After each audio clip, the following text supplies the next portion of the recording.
मित्रों, एक बार भगवान शिव माता पार्वती से कहते हैं, यदि कोई मनुष्य ये 5 गलतियां करने लगे तो समझ लो उसका विनाश शुरू होने वाला है। वो 5 गलतियां कौन सी हैं? भगवान शिव माता पार्वती को एक कहानी के माध्यम से बताते हैं।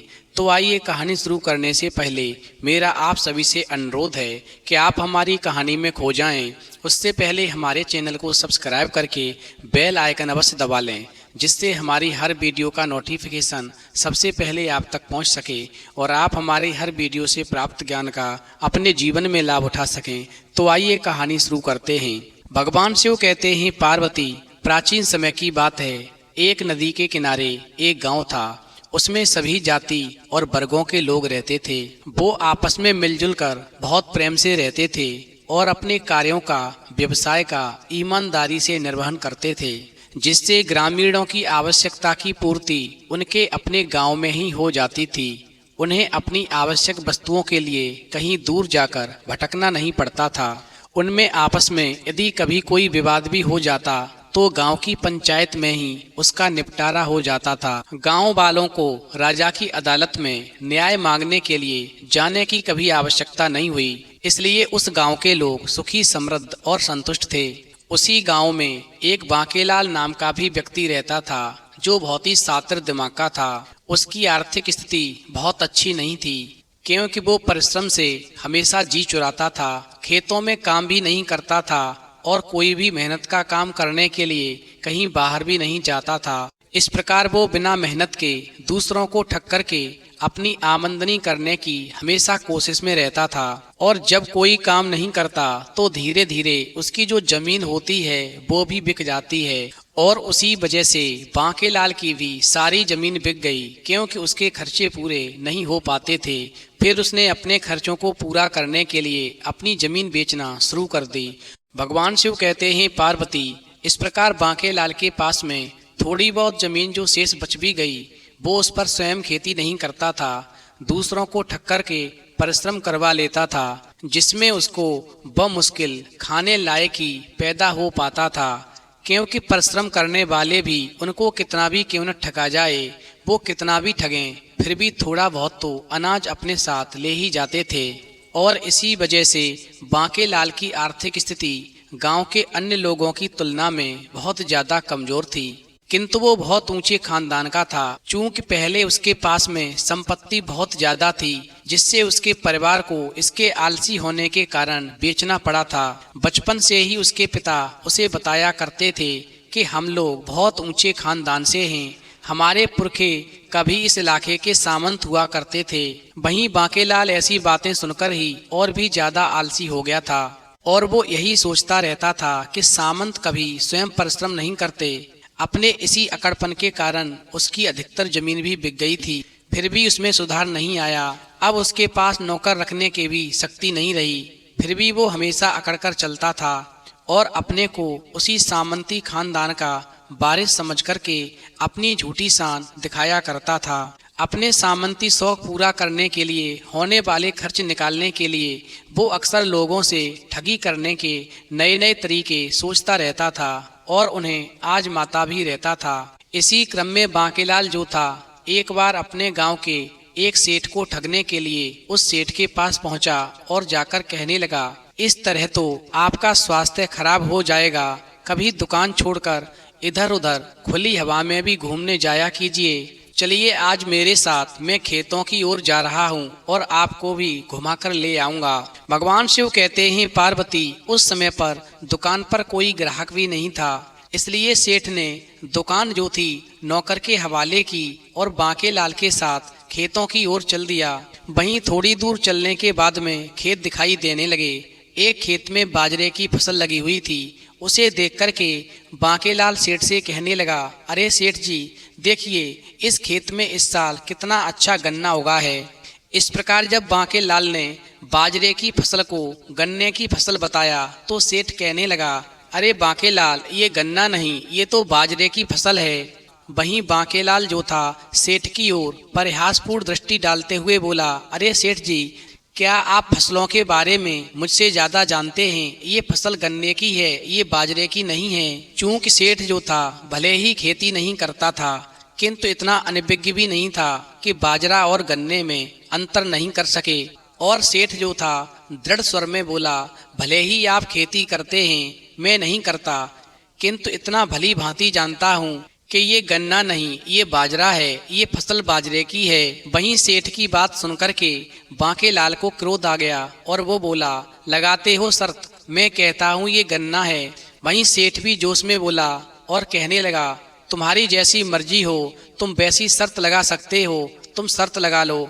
मैं बार बार यही कहूँगा, ये बाजरा नहीं, ये गन्ना है, ये फसल बाजरे की नहीं, ये फसल गन्ने की है। चूंकि बांकेलाल तो इसी मौके की तलाश में था, कैसे भी सेठ से शर्त लग जाए। और फिर बांकेलाल कहने लगा, ठीक है, तो फिर शर्त लग गई। अगर ये गन्ना निकला तो मैं तुम्हारा सिर काट लूंगा, और अगर ये बाजरे की फसल निकली तो तुम मेरा सिर काट लेना। चूंकि सेठ जानता था कि खेत में बाजरा ही है, इसलिए बांकेलाल की अजीब शर्त सुनकर भी निर्भीक स्वर में बोला, ठीक है, शर्त लग गई। इस प्रकार शर्त लग जाने के बाद में सेठ और बांकेलाल वापस लौट आए और अपने अपने घरों को चले गए। वहीं करीब 1-1.5 महीने के बाद में बाजरे के पौधों में बाली निकलने लगी और उसमें बाजरे के दाने पड़ने लगे। और फिर उसी समय बांकेलाल उस बाजरे के खेत में पहुंचा और बाजरे की एक बाली तोड़ करके सेठ की दुकान पर पहुंचा और जाकर बोला, अरे सेठ जी, आप शर्त जीत गए, क्योंकि उस खेत में सचमुच बाजरा ही था, जबकि मैं तो उसे गन्ना समझ रहा था। वहीं सेठ जो थे विजयी भाव से मुस्कुराते हुए बोले, अरे किसान होकर भी आप इतना नहीं समझ पाए कि ये बाजरा है, जबकि मैं दुकानदार होकर भी पहचान गया कि ये बाजरा की फसल है, ये गन्ना नहीं है। वहीं सेठ की बात सुनकर के बांकेलाल कहने लगा, सेठ जी, आप ठीक ही कहते हैं, सचमुच मुझसे पहचानने में गलती हो गई, लेकिन आप शर्त जीत गए और इसीलिए आप मेरा सिर काट लीजिए। वहीं सेठ जो था बांकेलाल की बात को मजाक समझकर हंसकर रह गया, किंतु बांकेलाल फिर से कहने लगा, अरे सेठ, हंस क्यों रहे हो, चलिए मेरा सिर काटिए, क्योंकि आप शर्त जीते हैं। वहीं सेठ जो था फिर भी हंसता हुआ बोला, अरे वो तो हंसी मजाक की बात थी, बात समाप्त हो गई। शर्त तुमने लगाई और मैं जीत गया, तुम हार गए, बात समाप्त हो गई। वहीं सेठ की बात सुनकर के बांकेलाल कहने लगा, सेठ जी, तुम पागल हो गए हो, मैं किसी के साथ में हंसी मजाक नहीं करता। और इस प्रकार बांकेलाल सेठ की बात को काट करके सहसा अपने तेवर बदलते हुए बोला, आप शर्त जीत गए हैं तो अब आपको मेरा सिर काटना ही पड़ेगा। क्या आप जानते नहीं मैं किस खानदान से हूँ? हमारे खानदान में अगर जवान से कोई बात कह दी तो उसे पूरा किए बिना नहीं छोड़ते, चाहे कुछ भी हो जाए। चूंकि तुम शर्त जीते हो इसलिए तुम्हें मेरा सिर काटना ही पड़ेगा। फिर तो बांकेलाल की बात को सुनकर के सेठ के चेहरे का रंग उड़ने लगा, क्योंकि बांकेलाल का चेहरा देखकर लग रहा था कि वो अपनी बात को लेकर बहुत ज्यादा गंभीर है। वहीं सेठ फिर से समझाने लगा, अरे ऐसी छोटी मोटी बातों पर कहीं सिर नहीं काटे जाते। वहीं बांकेलाल कहने लगा, अरे सेठ जी, ये छोटी मोटी बात नहीं है, हमारे बीच में सिर काटने या कटवाने की ही शर्त लगी थी। अगर मैं जीत जाता तो अभी आपका सिर काट कर ले जाता, उसी तरह अब मैं हार गया हूँ तो कटवा कर ही जाऊंगा। चलिए जल्दी कीजिए और मेरा सिर जल्दी से काट लीजिए। भगवान शिव कहते हैं पार्वती। इस प्रकार बांकेलाल की बात को सुनकर के सेठ को समझ में नहीं आया और सोचने लगा, अरे उसने तो ये खामे खाम की मुसीबत मोल ले ली है। वहीं सेठ फिर कहने लगा, तुम अपने घर जाओ, मैं तुम्हारा सिर नहीं काटूंगा। तो बांकेलाल बोला, क्यों नहीं काटोगे, शर्त जीते हो तो काटना ही पड़ेगा। इस प्रकार बांकेलाल अपनी शर्त पूरी करवाने के लिए सेठ से भिड़ गया। भगवान शिव कहते हैं पार्वती। इस प्रकार सिर काटने को लेकर के सेठ और बांकेलाल के बीच में बहुत ज्यादा तकरार होने लगी। जब विवाद ज्यादा बढ़ने लगा तो वहां पर तमाशा देखने के लिए काफी संख्या में लोग भी इकट्ठे हो गए। वहीं लोगों ने कहा कि सरपंच के पास जाओ, वहीं फैसला होगा। इस प्रकार सेठ और बांकेलाल दोनों सरपंच के पास पहुंचे। वहीं जब सरपंच ने पूरा मामला सुना तो सरपंच कहने लगे, पूरा मामला सुनने के बाद हमारी समझ में ये आया है कि शर्त हारने के बाद बांकेलाल के सिर पर अब सेठ जी का अधिकार है, लेकिन सेठ की ये मर्जी है कि इसे वो कब काटते हैं, आज काटते हैं या फिर आगे, ये उनकी मर्जी होगी, उन्हें ये सिर कब काटना है। इस प्रकार सरपंच ने अपना फैसला सुना दिया। वहीं फैसला सुनकर के सेठ जी तो संतुष्ट हो गए, लेकिन बांकेलाल की शातिर बुद्धि ने एक और उलझन पैदा कर दी। वहीं बांकेलाल बोला, चूंकि मेरा सिर अब सेठ की संपत्ति हो चुका है, इसलिए मैं इसे अपने शरीर पर मुफ्त में नहीं ढो सकता।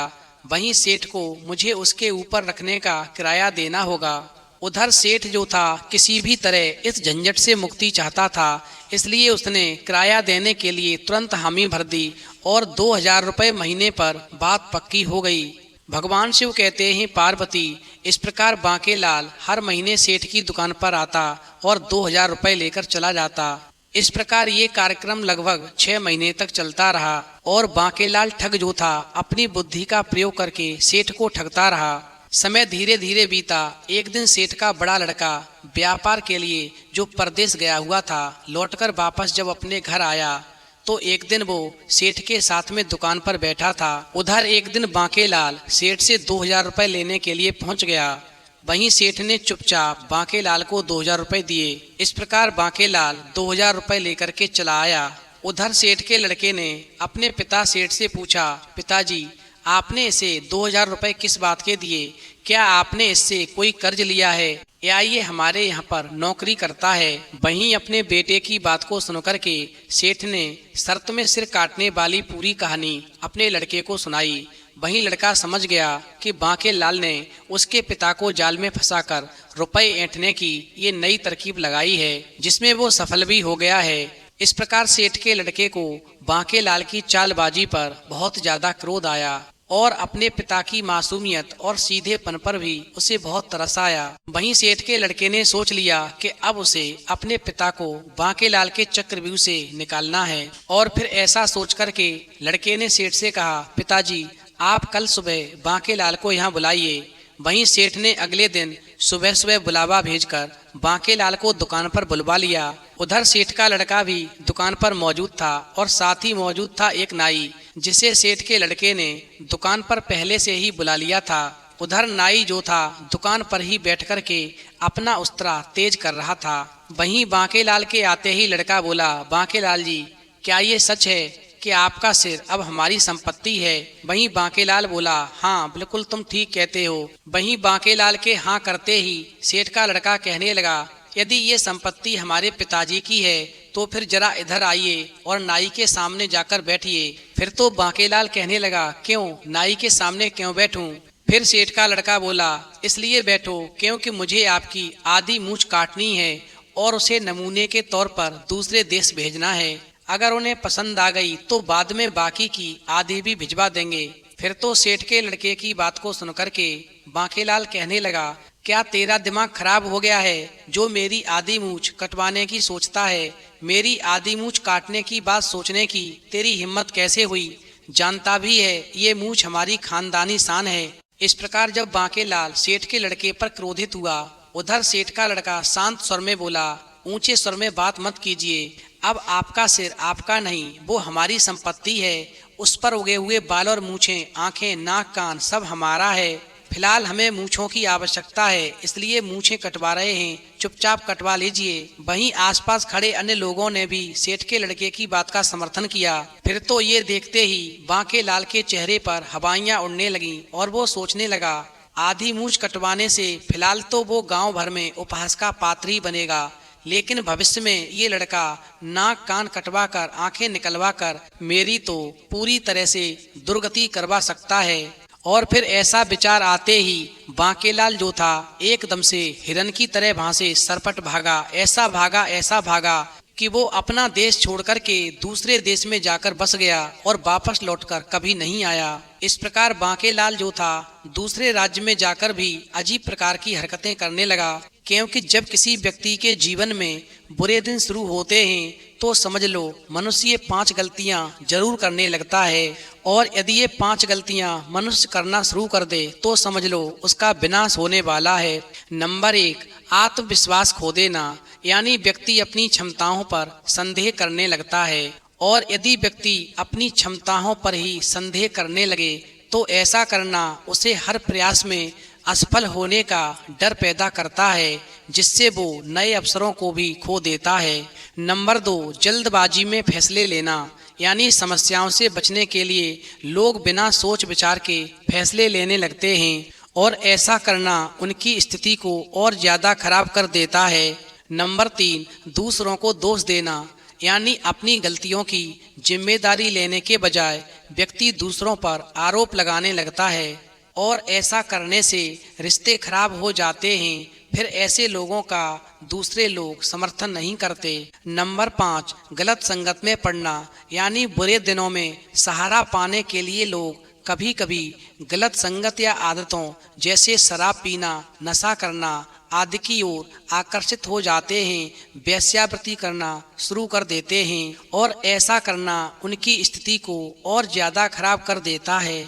इस प्रकार जब बांकेलाल दूसरे राज्य में जाकर के गलत संगत में पड़ जाता है, दूसरों पर दोष लगाने लगता है, वेश्यावृत्ति करने लगता है, जल्दबाजी में फैसले लेने लगता है और अपने आत्मविश्वास को खो बैठता है, क्योंकि वो दूसरे लोगों को ठगने का कोई ना कोई रास्ता निकालता रहता है। इस प्रकार पूरे राज्य में उसकी चर्चा होने लगती है कि राज्य के अंदर एक ऐसा ठग आ गया है जो लोगों को ठग करके उनका धन लूटता है। इस प्रकार उस राज्य के ज्यादातर लोग उस बांकेलाल के खिलाफ हो जाते हैं। वहीं राजा के सैनिक एक दिन उस बांकेलाल को पकड़ करके राजा के सामने पेश करते हैं और राजा जो है उस बांकेलाल को सूली पर चढ़ा देता है और उसकी जो भी संपत्ति यानी पाप की कमाई से बनी हुई थी वो सारी जब्त करवा देता है। इस प्रकार बांकेलाल का जीवन समाप्त हो जाता है और उसके पाप का अंत हो जाता है। तो मित्रों, यदि व्यक्ति ये 5 गलतियां करने लगे तो समझ लो उसका विनाश शुरू होने वाला है। नंबर 1, आत्मविश्वास खो देना। नंबर 2, जल्दबाजी में फैसले लेना। नंबर 3, दूसरों को दोष देना। नंबर 4, गलत संगत में पड़ना और नंबर 5, दूसरों के धन को लूटने का प्रयास करना। तो मित्रों, यदि आपको आज की कहानी पसंद आई हो तो प्लीज़ आप हमारे चैनल को सब्सक्राइब करें और भगवान शिव और पार्वती के लिए एक लाइक करना बिल्कुल